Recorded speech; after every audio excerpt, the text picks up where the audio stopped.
এটি হজরত সুলাইমান এবং মালিকা বিলকিসের ঘটনা। হজরত সুলাইমান আলাইসাল্লাম ছিলেন আল্লাহর নবী এবং শাসক।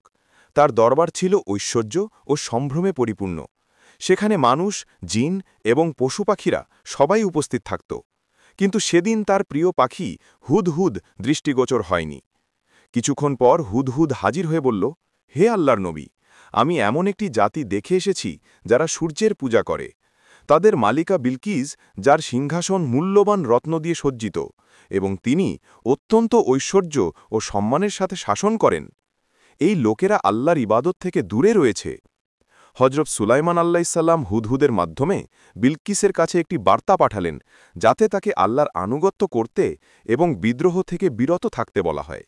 বিলকিস হজরত সুলাইমানের বার্তা দেখে মূল্যবান উপহার পাঠালেন, কিন্তু হজরত সুলাইমান বললেন, আল্লাহ আমাকে এর চেয়ে অনেক ভালো কিছু দান করেছেন।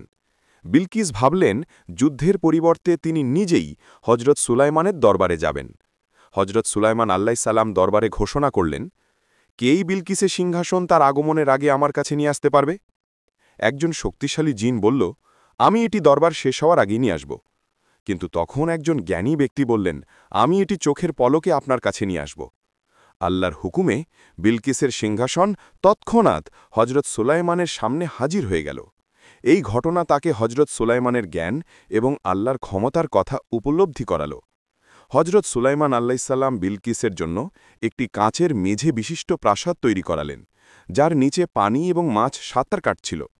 বিলকিস যখন প্রাসাদে প্রবেশ করলেন, তিনি মেঝেকে পানির পুকুর মনে করে তার কাপড় তুলে ফেললেন।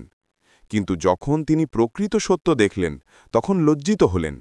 তিনি নিজের দুর্বলতা উপলব্ধি করলেন এবং বললেন, আমি আমার নফসের উপর জুলুম করেছি। এখন আমি আল্লাহ রব্বুল আলামিনের উপর ঈমান আনছি।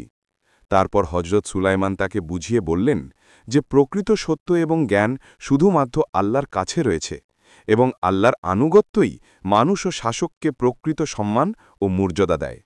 বিলকিস তার জাতিকে আল্লাহর বার্তার দিকে আহ্বান করলেন এবং তারাও আল্লাহর ইবাদত শুরু করল।